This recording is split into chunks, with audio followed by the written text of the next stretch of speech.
어제 아침 9시 주식 앱을 켠 사람들은 자기 눈을 의심했습니다. 빨간불이 아니라 화면 전체가 파란색으로 뒤덮여 있었거든요.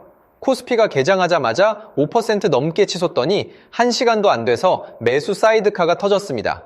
사이드카가 뭔지 모르시는 분도 계실 텐데 쉽게 말하면 주식시장이 너무 빨리 올라서 잠깐 브레이크를 걸어주는 장치입니다. 그만큼 비정상적으로 폭발적인 상승이었다는 뜻이에요. 그런데 불과 6일 전, 그러니까 4월 2일에는 정반대 상황이 벌어졌습니다. 트럼프 대통령이 이란을 향해 강경한 대국민 연설을 하자마자 코스피와 코스닥 양쪽 다 매도 사이드카가 발동됐습니다. 코스닥은 하루 만에 6% 넘게 빠졌고 투자자들 사이에서는 전쟁이 장기화되면 주식시장이 끝장날 수 있다는 공포가 퍼졌습니다. 고작 6일 만에 지옥에서 천국으로 바뀐 겁니다. 이 극적인 반전의 원인은 단 하나, 미국과 이란의 휴전 합의입니다. 39일 동안 이어진 전쟁이 하루아침에 멈춘 겁니다. 그런데 여기서 중요한 건 이 폭등이 진짜 기회인지 아니면 함정인지를 구분하는 겁니다. 오늘 이 영상에서는 지금 무슨 일이 벌어졌는지 정확히 짚고 개인 투자자가 이 상황에서 어떻게 움직여야 하는지까지 구체적으로 알려드리겠습니다. 자, 먼저 이 전쟁이 어떻게 시작됐고 왜 갑자기 멈췄는지 빠르게 짚어보겠습니다. 2월 28일 미국과 이스라엘이 이란 전역에 기습 공습을 감행했습니다. 이란 최고 지도자 하메네이가 이 공격으로 사망했고 이란은 곧바로 보복에 나섰습니다. 미사일과 드론으로 걸프 지역 미군 기지를 타격하고 결정적으로 호르무즈 해협을 봉쇄해버렸습니다. 호르무즈 해협, 이 이름을 꼭 기억하셔야 합니다. 전 세계 석유 수송의 20% 이상이 이 좁은 바닷길을 통과합니다. 그리고 한국은 도입 원유의 95% 이상이 이 해협을 지나야 합니다. 이게 막혔다는 건 우리나라에 기름이 안 들어온다는 뜻입니다.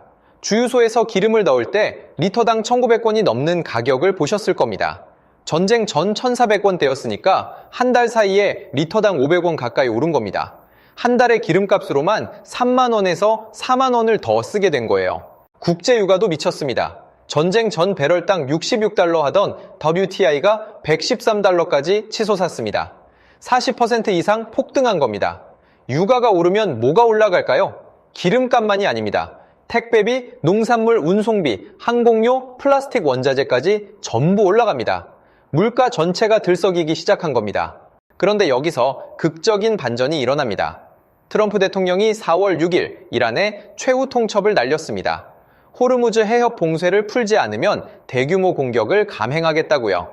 시한은 한국 시각으로 4월 7일 오전 9시 전 세계가 숨을 죽이고 지켜봤습니다. 시한 만료 1시간 30분 전 이란이 합의안을 수용했습니다. 조건은 이랬습니다. 이란이 호르무즈 해협을 즉시 개방하는 대신 미국은 2주간 공격을 중단한다. 그리고 45일 안에 포괄적인 종전 합의를 도출하겠다는 겁니다. 39일간의 전쟁이 이렇게 일단 멈춘 겁니다. 시장은 이 소식에 폭발했습니다. 정말 문자 그대로 폭발이었습니다. 4월 8일, 그러니까 어제 장이 열리자마자 코스피가 수직 상승했습니다. 개장 후 1시간 만에 매수 사이드카가 발동됐고 종가 기준 코스피는 전일 대비 337포인트, 6.87% 올라 5,872포인트에 마감했습니다. 코스닥도 6.06% 폭등했습니다. 환율도 급변했습니다. 원달러 환율이 하루 만에 33.6원이나 떨어져서 1,470.6원에 마감했습니다.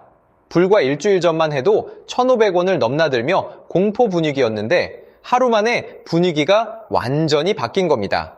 국제유가는 장중 19% 급락하면서 배럴당 91달러대까지 내려왔습니다. 숫자가 많으니까 쉽게 정리해 볼게요. 전쟁 39일 동안 주식은 빠지고 기름값은 오르고 환율은 치솟고 여러분 지갑은 얇아졌습니다. 휴전 합의 하루 만에 주식은 7% 폭등하고 기름값은 19% 급락하고 환율은 34원 빠졌습니다. 전쟁과 평화 사이에서 돈이 이렇게 극단적으로 움직인다는 걸 우리 모두가 목격한 겁니다. 자, 여기까지가 어제 무슨 일이 벌어졌는지에 대한 정리입니다. 그런데 이게 끝이 아닙니다. 진짜 중요한 건 지금부터입니다. 이 폭등을 보고 지금 뛰어들어야 하나 아니면 기다려야 하나, 개인 투자자 입장에서 이걸 판단하려면 세 가지를 반드시 확인해야 합니다. 첫 번째, 이 휴전이 진짜 끝인지 봐야 합니다. 지금 합의된 건 2주간의 휴전입니다. 종전이 아닙니다. 이라는 시가의 조항의 요구사항을 내놨는데 여기에는 미군 전투부대 철수, 전쟁 피해 보상금, 이란 제재 해제, 호르무즈 해협에 대한 이란의 통제권 인정 같은 내용이 포함되어 있습니다. 미국이 이걸 전부 받아들일 가능성은 솔직히 높지 않습니다. 4월 10일부터 파키스탄 이슬라마바드에서 본격 협상이 시작되는데 이 협상이 삐걱거리는 순간 시장은 다시 흔들릴 수 있습니다. 쉽게 비유하면 이렇습니다. 지금 시장은 시험 끝났다고 놀러 나온 학생 같은 상태입니다. 그런데 아직 성적표가 안 나왔어요. 성적이 좋으면 계속 놀아도 되지만 성적이 나쁘면 다시 책상 앞으로 돌아가야 합니다. 2주 후에 나올 협상 결과가 바로 그 성적표입니다. 두 번째, 유가가 어디까지 떨어질지 봐야 합니다. 어제 유가가 19% 급락해서 91달러까지 내려왔지만 전쟁 전 가격이 66달러였다는 걸 기억하세요. 아직 전쟁 전 수준으로 돌아가려면 한참 남았습니다. 여기에 더 흥미로운 데이터가 있습니다. 세계은행은 올해 전 세계 석유 공급 과잉이 하루 400만 배럴에 달할 거라고 전망했습니다. 오페크 플러스가 매달 생산량을 늘리고 있고 중국의 석유 수요는 이미 정점을 찍었다는 분석도 나옵니다. 이게 무슨 뜻이냐면 전쟁이 완전히 끝나고 호르무즈 해협이 정상화되면 유가가 전쟁 전보다 더 떨어질 가능성도 있다는 겁니다. 일부 전문가는 연내 배럴당 35달러까지 떨어질 수 있다고 예측하고 있습니다. 유가가 떨어지면 정유주, 해운주 같은 전쟁 수혜주는 반대로 빠질 수 있고 반면에 항공주, 소비자의 유틸리티 같은 유가 하락 수혜주가 올라갈 수 있습니다. 지금 어떤 종목을 들고 있느냐에 따라 대응이 완전히 달라집니다. 세 번째, 외국인 자금의 방향을 봐야 합니다. 전쟁 기간 동안 외국인은 한국 시장에서 대규모로 빠져나갔습니다. 환율이 1,500원을 넘기면서 원화 자산의 매력이 떨어졌기 때문이에요. 그런데 어제 환율이 1,470원대로 내려오면서 외국인 입장에서는 한국 주식이 갑자기 싸 보이기 시작한 겁니다. 기재부가 준비해둔 100조 원 규모의 시장 안정화 프로그램도 아직 본격 가동 전이어서 바닥에 안전망이 깔려있는 셈입니다. 그렇다면 구체적으로 어떻게 해야 할까요? 지금 당장 3가지 행동 원칙을 말씀드리겠습니다. 원칙 하나, 어제 폭등에 흥분해서 몰빵하지 마세요. 6.87% 상승은 비정상적인 움직임입니다. 사이드카가 발동됐다는 것 자체가 시장이 과열됐다는 신호입니다. 이런 급등 이후에는 차익 실현 매물이 쏟아지면서 단기 조정이 올 확률이 높습니다. 급등주의 상당수가 이후 추가 하락을 경험한다는 통계를 기억하세요. 지금 뛰어드는 건 이미 오를 만큼 오른 가격에 사는 겁니다. 원칙 2, 분할 매수로 접근하세요. 종전 협상이 잘 풀리면 시장은 추가 상승할 수 있습니다. 하지만 협상이 결렬되면 다시 급락할 수 있어요. 이런 상황에서 최선의 전략은 한 번에 다 사지 않고 나눠서 사는 겁니다. 예를 들어 투자할 금액의 3분의 1만 지금 넣고 3분의 1은 협상 경과를 보면서 넣고 나머지 3분의 1은 최종 합의 후에 넣는 식으로요. 이렇게 하면 시장이 어느 방향으로 움직이든 리스크를 줄일 수 있습니다. 원칙 셋, 섹터를 구분해서 보세요. 지금 시장에서 모든 종목이 똑같이 움직이지 않습니다. 전쟁 기간에 올랐던 방산주와 정유주는 휴전 소식에 오히려 약세를 보일 수 있습니다. 반면에 전쟁 때문에 눌려있던 반도체, IT, 소비자의 항공은 반등 여력이 큽니다. 특히 유가 하락이 확실해지면 유가에 민감한 항공사와 운송업체가 수혜를 받을 겁니다. 내 포트폴리오가 어느 쪽에 치우쳐 있는지 지금 당장 확인해 보세요. 마지막으로 한 가지 더 말씀드리겠습니다. 이번 사태에서 가장 큰 교훈은 이겁니다. 공포에 팔고 환호에 사는 게 아니라 그 반대로 해야 한다는 거예요.